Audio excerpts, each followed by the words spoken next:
Video like जरूर कर लीजिए और ऐसे वीडियो लगातार फ्री में पाने के लिए चैनल को तुरंत सब्सक्राइब कर लीजिए और बेल आइकन को जरूर टैप कर लीजिए ताकि आगे भी सारे वीडियो आपको मिलते रहे। यूट्यूब में फॉलो करते हैं तो प्लीज ये वाला फ्री टेलीग्राम चैनल जरूर ज्वाइन कर लीजिएगा। सारे नोटिफिकेशन सारे अपडेट यहीं पे आते हैं, ध्यान रखिए। Hello everyone, welcome to study for civil services backup channel. मेरा नाम सुमेधा ग्रेडी है और ज्योग्राफी के सेशन में हम डिस्कस कर रहे थे रेनफॉल के बारे में।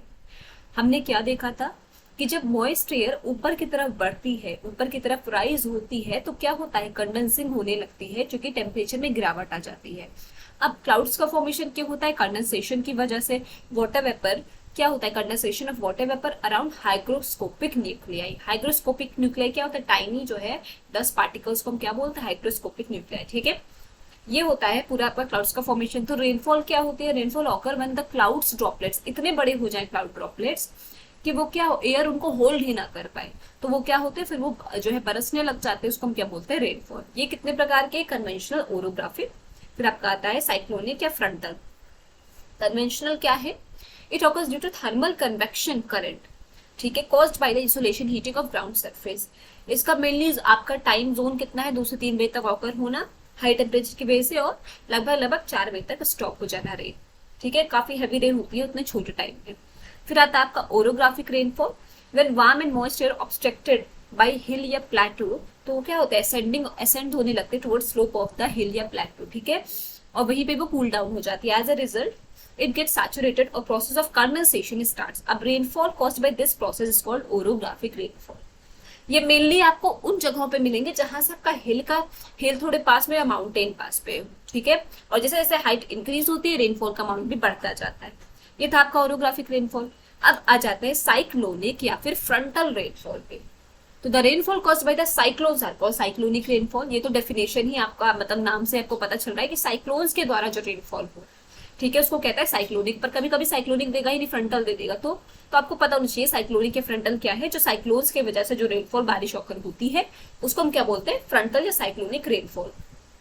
This type of rainfall or snowfall generally occurs in the temperate cyclonic regions. अब ये कहाँ occur होते हैं, obviously cyclonic regions में होंगे, कहाँ पे, temperate cyclonic regions.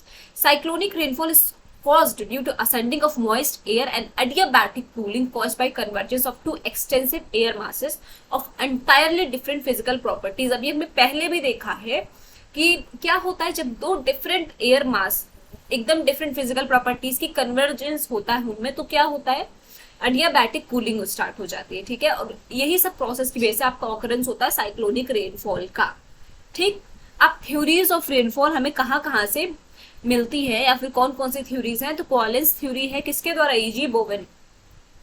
ये थोड़ा सा इंपॉर्टेंट हो जाता है यहाँ पे थ्योरीज ऑफ रेनफॉल पे, कि कोवेलेंस थ्योरी किसके द्वारा दी गई है, ईजी बोवेन के द्वारा। फिर आइस क्रिस्टल थ्योरी या क्लाउड इंस्टेबिलिटी थ्योरी किसके द्वारा, बर्गेरियन या और फाइन डिजन, किसके द्वारा, बर्गेरियन और फाइन डिजन के द्वारा। ठीक है, बर्गेरॉन और फाइन डिजन ने क्या दिया, आइस क्रिस्टल थ्योरी या क्लाउड इंस्टेबिलिटी थ्योरी, और ईजी बोवन ने कोवेलेंस थ्योरी। ये था आपका थ्योरीज। अब आ जाते हैं artificial precipitation. Artificial rainfall is called artificial planting या सीडिंग ऑफ क्लाउड। यही लाइन अपने में ही बहुत इंपॉर्टेंट है। क्या है, artificial rainfall is called artificial planting या सीडिंग ऑफ क्लाउड। तो कभी भी आ जाएगा, आर्टिफिशियल रेनफॉल का दूसरा नाम क्या है, आर्टिफिशियल प्लांटिंग या सीडिंग ऑफ क्लाउड है। ठीक है, it means that the rainfall is made over by making certain types of cloud saturated by artificial. अब आर्टिफिशियल रेनफॉल है आर्टिफिशियल क्लाउड्स की वजह से ही होगी। After the World War second in 1946, 2 scientist of न्यूयॉर्क और यूएसए के 2 scientist, Vincent J Schaefer and E. Langmuir succeeded in artificially planting super-cooled clouds at a height of 4,300 meters by spraying 3 kilogram of dry ice in the western Manchester.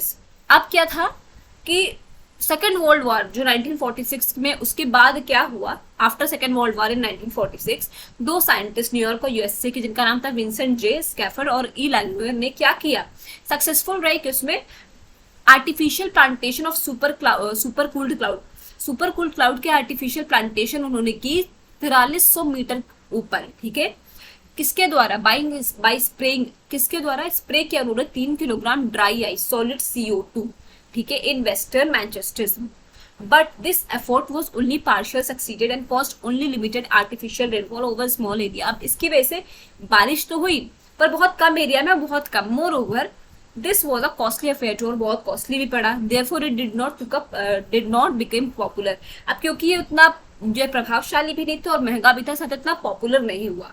In 1946, B. Vonnegut also tried to obtain artificial rainfall with the help of silver iodide. This process was less costly as very less amount of silver iodide was needed. अब एक question put up होता है कि artificial rainfall किसकी मदद से हो सकती है। तो एक तो आपका है कि ड्राई आइस की मदद से, पर वो बहुत कॉस्टली है। तो बी वॉन्गेट के द्वारा जो है आर्टिफिशियल रेनफॉल कराई गई सिल्वर आयोडाइड के द्वारा, ठीक है, with the help of silver iodide. ये क्वेश्चन आ चुका है आपका। तो कभी भी होगा कि आर्टिफिशियल रेनफॉल किसकी मदद से हो सकते हैं, तो सिल्वर आयोडाइड, ठीक है। ड्राई आइस या जो हम कहेंगे सॉलिड CO2 की वजह से भी होती है, बट आपको ऑप्शन में सिल्वर आयोडाइड दिया रहेगा, तो सिल्वर आयोडाइड ही लगाना है। ठीक, तो आज का सेशन यहाँ पे एंड करते हैं। रेनफॉल भी यहाँ पे कंप्लीट होता है। आई होप आपको समझ में आया होगा। कोई भी डाउट हो तो प्लीज कमेंट सेक्शन में कमेंट करके जरूर बताएगा। और अभी तक अगर आपने चैनल को लाइक शेयर सब्सक्राइब नहीं किया है तो प्लीज कीजिए और बेल बटन को प्रेस करना ना भूलिए। Thank you so much for watching.